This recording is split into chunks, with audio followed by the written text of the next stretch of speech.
Here's the solution to homework set number 5 for ECE 320, covering pipe timers, transistors used as a switch, and Schmitt triggers.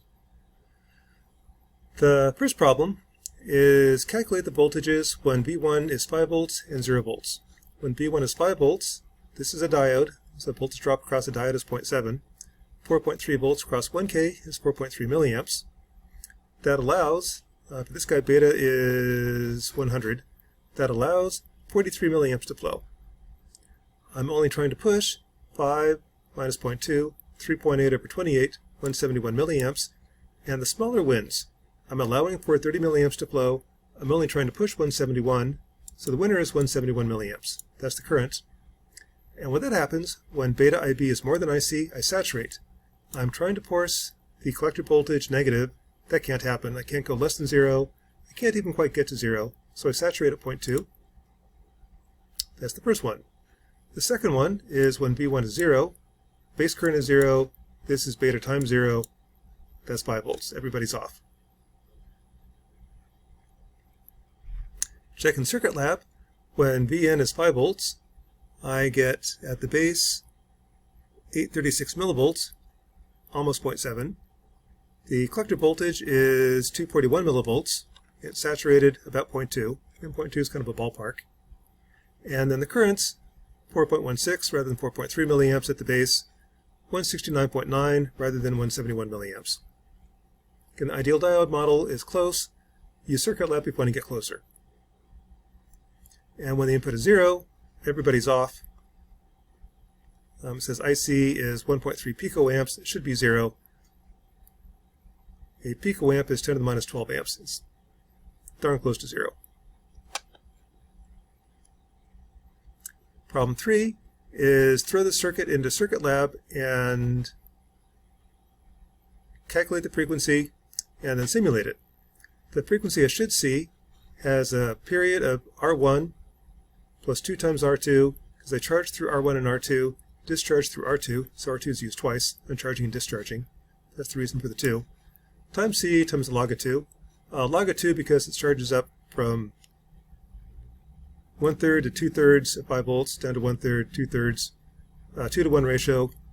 Solve with the e to the minus t over RC. I get the log of 2. That gives you a period of 1.5 milliseconds. It should be 656 hertz. Do a time domain simulation in the Circuit Lab, and I can see that I'm charging through R1 and R2, discharge through R2, charge, discharge, and the output is a square wave, slightly longer high time, because that's 2 resistors versus 1. If I build that, you don't see my circuit. Build it, you should get a very similar frequency. The voltage that you see will be, again, 5 volts when on, 0 volts when off. It'll be a little bit above 2.5 volts because the duty cycle is slightly more than 50%. That's at the output. At the capacitor, I'll measure right around 2.5 volts as well. Charging, discharging through 2.5 volts.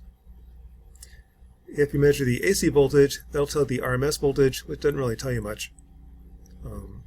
Basically just measure the DC voltage. That kind of tells you the duty cycle.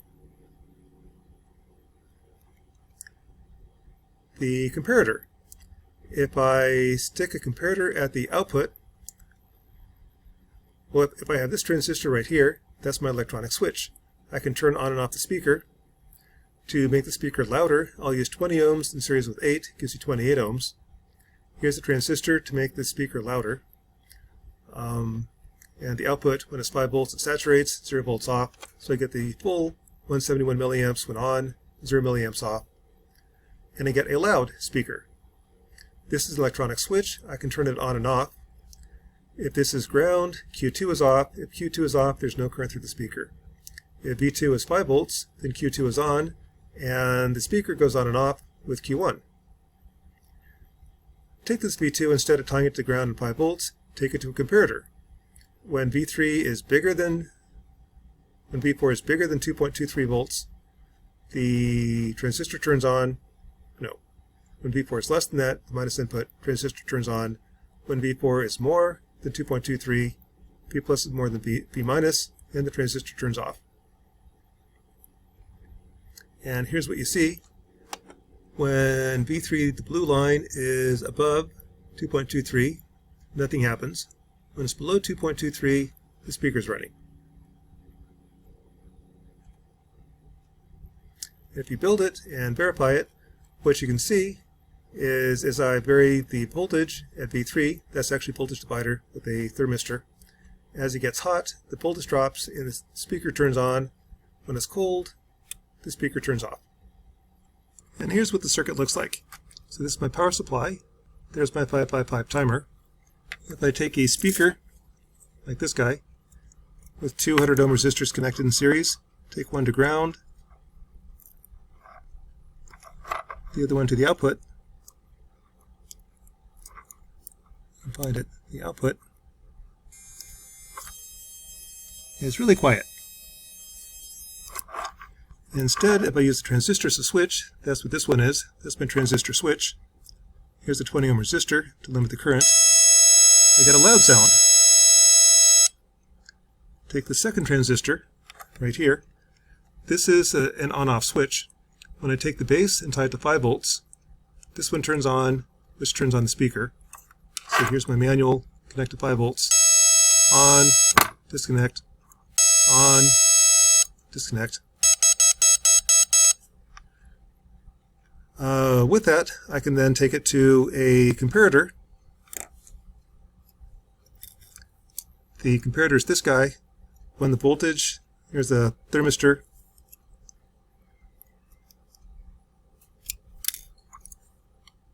Voltage divider.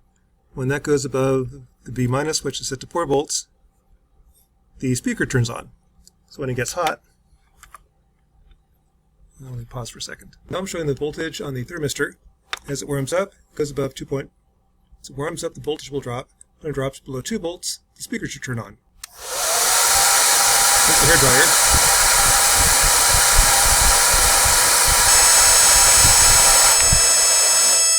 So there it turned on. I let it cool down. When it goes above 2 volts, it should turn off.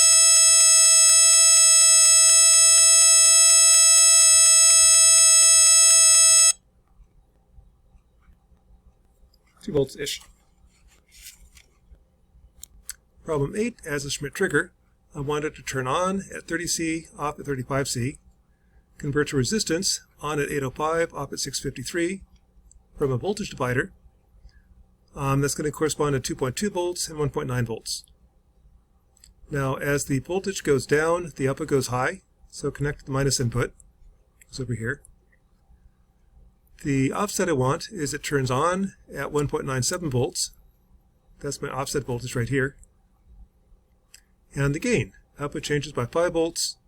As the input changes by something, gives you 19.6. Make that 19.6 to 1 ratio.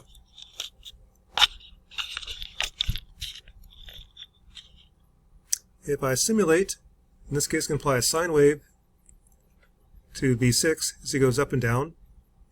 It should turn on at 1.97 volts, turn off at 2.23 volts. You can see as it goes up and down, this is a 2 volt offset, plus or minus 0.5 volts. When it goes above this point, the output turns off, and below 1.96 volts, it turns on. 2.2 on, off, 1.9 on. If you build that, I've added this resistor right here. That's my positive feedback for Schmitt trigger. It should turn on at 2 volts and turn off at a different voltage, a higher voltage. That's the hysteresis. So turning it on.